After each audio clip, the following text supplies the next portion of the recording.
Yeah, fall back too close. You ain't even know me. Trust my brothers from way back from the north. Me and the old, and then I did on me. What's up, YouTube? So, we definitely got to dive into this news. This came out, I believe, a couple days ago, that the Wonder Woman game being developed by Monolith appears to be in production trouble. So, I believe this game was announced last year sometime, and it's been hyped up to be this new era of DC games, and they're kind of trying to mirror the Marvel Spider-Man games, really capture that single-player experience. Given the recent failures of DC games, we definitely got to talk about the sad state of affairs that DC games is in right now, and really Warner Brothers games as a whole. All their IPs seem to be struggling right now, and it looks like the next couple of years are going to be pretty bleak, to be honest with you. So if you're a fan of these IPs and these games, this is just going to be a bad news day, unfortunately. So, but IGN released this article, and it's very informative. So, a new report has shed light on the turmoil at Warner Brothers Games while providing an update on the various projects in the works at its developers. Bloomberg's Jason Schreier reported on concern about the upcoming state of games from Warner Brothers Games following the exit of Chief David Haddad.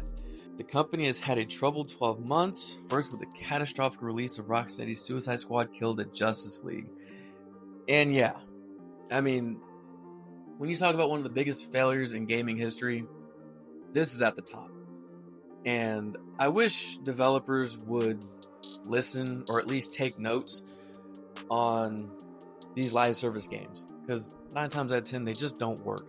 When you make a game solely for the purpose to just make a buck or two, it doesn't resonate with the fans. And considering the state of gaming as of the last decade, I mean, it's just gone downhill for a lot of franchises. So for Warner Bros. To try to capitalize on something that's not been proven to succeed was always weird to me. It doesn't make sense. Then the disappointing release of Smash Bros. Style Brawler Multiverses. Warner Bros. Discovery has said Suicide Squad Kill the Justice League's failure contributed to a $200 million hit. And then Multiverses added another $100 million. I had no idea about Multiverses. I mean, I knew people were talking about it, so I always thought, okay, it probably did okay. $100 million loss. Warner Bros. Games' only other recent release was Harry Potter Quidditch Champions, which failed to make an impression. Which, to be honest, I mean, who's really excited about that shit? I mean, what are we, 8 years old? Since then, Suicide Squad Kill the Justice League post-launch content has come to an end, and they announced the impending closure of Multiverses. Wow. There are also question marks over Mortal Kombat 1's financial performance. However, NetherRealm chief Ed Boon recently announced over 5 million sales. So yeah, it does look like Mortal Kombat 1 will see all of its DLC release content, so that's good, and I think Mortal Kombat 1's a step back from 11. I think 11's a better game. So, during the same financial call, Zaslav said Warner Brothers was doubling down on just 4 games: Hogwarts Legacy, a sequel, which is already in the works, Mortal Kombat, Game of Thrones, and DC, in particular, Batman. Now, unfortunately for a lot of DC fans, that does sound annoying that Batman is just getting all the attention. And many DC fans like myself would love to see other characters get the attention Batman does. However, Batman's proven. We are focusing our development efforts on those core franchises with proven studios to improve our success ratio, Zaslav added. But it may be some time before fans see the result of this work. Bloomberg said Monolith Productions' Wonder Woman is in trouble after reportedly rebooting and switching directors early last year. It's already cost more than $100 million and is still years away from release. Its fate remains in question. Gotham Knights developer Warner Brothers Games Montreal, meanwhile, pitched a John Constantine game, and it was never approved.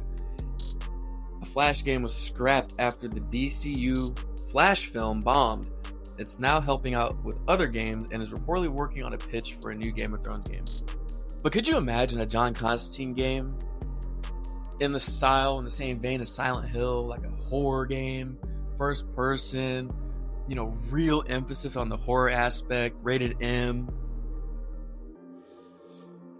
Hogwarts Legacy, so they're doing the sequel, and then Rocksteady is returning to Batman, but that's years away.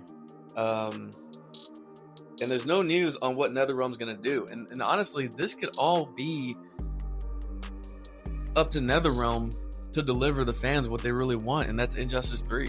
I mean, that's like the last trick up their sleeve that they have to get people back on board with the franchise. And the last bit of this article is where it gets sad. So the upshot of this is Warner Bros. Games has, according to Bloomberg, a refreshed version of Hogwarts Legacy, a Lego game, and a few mobile games in the works for the next 2 years. Wouldn't really call that an upshot because, okay, a Hogwarts Legacy remaster, cool. A Lego game, and then mobile games, which I really don't care. And this is going to be the next couple years for Warner Brothers Gaming. So I really don't see any hope. But I don't know. If you guys are feeling indifferent about that, comment, let me know, and I'll catch y'all in the next one.